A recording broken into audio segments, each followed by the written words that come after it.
Ok, muy buenos días. Mi nombre es Abel Contreras y a continuación soy estudiante del Politécnico Santiago Mariño y a continuación les daré una breve introducción a la electrónica de potencia.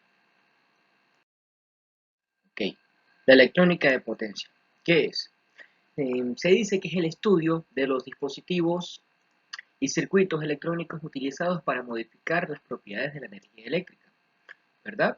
En este tipo de aplicaciones la electricidad y la electrónica se encuentra nuevamente, ya que el control que permiten los circuitos electrónicos se utiliza para controlar la conducción, lo que es el encendido y el apagado, de los semiconductores de potencia para administrar la corriente y el voltaje en las aplicaciones de potencia, ¿verdad?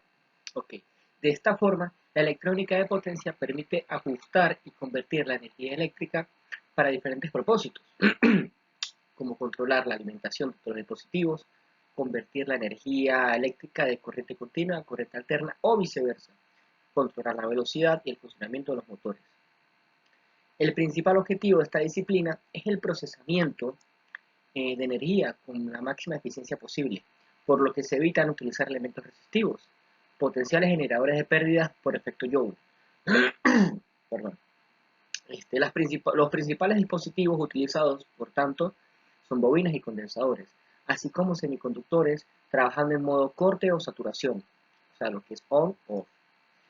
Desde el descubrimiento en la década de los 60 de dispositivos semiconductores que satisfacen las necesidades industriales, agilizan procesos cada vez más complejos que se dirigen a la automatización de procesos. Algunos de sus principales usos en la actualidad son controles de calor, controles de iluminación, controles de motor, fuente de alimentación y sistemas de propulsión de vehículos. Dispositivos de control. La mayoría de sistemas o dispositivos electrónicos ocupan sistemas de control para así regular y controlar el flujo de energía eléctrica. Estos dispositivos suelen ser muy eficientes ya que controlan el voltaje de salida. Dependiendo de la situación, se usarán dispositivos adecuados como el SCR, el TRIAC, el DIAC, el MOSFET o el IGBT. Convertidores, controladores de motor, inversores, controladores de corriente continua, etc. Se utilizan en el diseño de varios circuitos y proyectos utilizando diferentes mecanismos de control, como el control de ángulo de disparo. Ok, los CSCR, los tiristores de rectificación controlado, tienen muchos usos en la electrónica, especialmente para el control de potencia. Estos dispositivos son incluso conocidos como el pilar de la electrónica de alta potencia. Los tiristores pueden cambiar grandes cantidades de energía y por lo tanto pueden usarse en una variedad de aplicaciones diferentes. Los TRIAC. Okay. Los TRIAC se pueden definir como dos tiristores conectados en dirección antiparalela, ¿verdad? Y que tienen solo un terminal de puerta. Por lo tanto, como hay dos tiristores conectados en la dirección opuesta, el TRIAC puede conducir en ambas direcciones, es decir, para ambas polaridades, ¿verdad? Aplicadas dando un pulso de actividad al terminal de la puerta. Ok.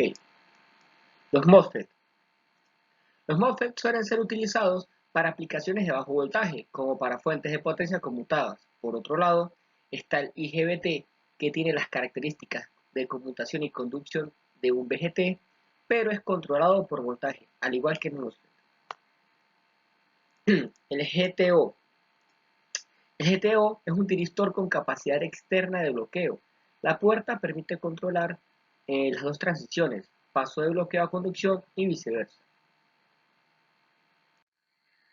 Tipos de convertidores, ¿verdad? Un convertidor de energía es un sistema o equipo electrónico que tiene por objetivo la conversión de energía eléctrica entre dos formatos diferentes. Por ejemplo, obtener corriente continua a partir de corriente alterna. Convertidores de corriente alterna a corriente continua. Perdón. Este tipo de convertidores transforman la corriente alterna, monofásica o trifásica en continua, desde el punto de vista de su utilización como motor. Es necesario contar con un convertidor para el control de la excitación, y en aquellos casos que se realice un control de velocidad de la máquina, será necesario contar con una etapa rectificadora como paso previo para atacar el convertidor, que alimentará la máquina a tensión y frecuencias variables. Convertidor de corriente continua a corriente continua. Este tipo de convertidores transforman un determinado valor de corriente continua de entrada en uno distinto de salida, con la posibilidad de incluir además aislamiento galvánico. Entre entrada y salida, su utilización combinada con los rectificadores permite diseñar convertidores con un mejor factor de potencia. Convertidor de corriente continua a corriente alterna. Este tipo de convertidor reciben también el nombre de inversores. Básicamente realiza una conversión de corriente continua en corriente alterna, con la posibilidad de poder controlar tanto la frecuencia como el valor eficaz de la tensión o intensidad de salida, lo que les hace fundamentales para el diseño de accionamientos basados en máquinas asíncronas y síncronas. Convertidor de corriente alterna a corriente alterna. Este tipo de convertidores se utilizan ampliamente en el diseño de arrancadores suaves, para reducir la intensidad demandada durante el arranque de los motores de inducción. Ok, sistemas de conversión de potencia. Una forma de clasificar los sistemas de conversión de energía es según si la entrada y la salida son de corriente alterna o de corriente continua. De esta manera, los convertidores existentes se pueden clasificar según la conversión sea. Los conversores electrónicos se basan en la conmutación de un dispositivo interruptor, sean transistores o sean diodos, para regular la forma en la que se transfiere la energía, desde la entrada a la salida. Por ello, los conversores electrónicos también suelen distinguirse según las características de la conmutación que realizan los dispositivos interruptores. El sistema de conversión de potencia se basa en, primero, extraer la energía de la fuente primaria de la forma más adecuada, ¿verdad? Segundo, maximizar el rendimiento de la conversión. Y tercero, suministrar energía de la carga con las especificaciones requeridas. Ok, muchas gracias.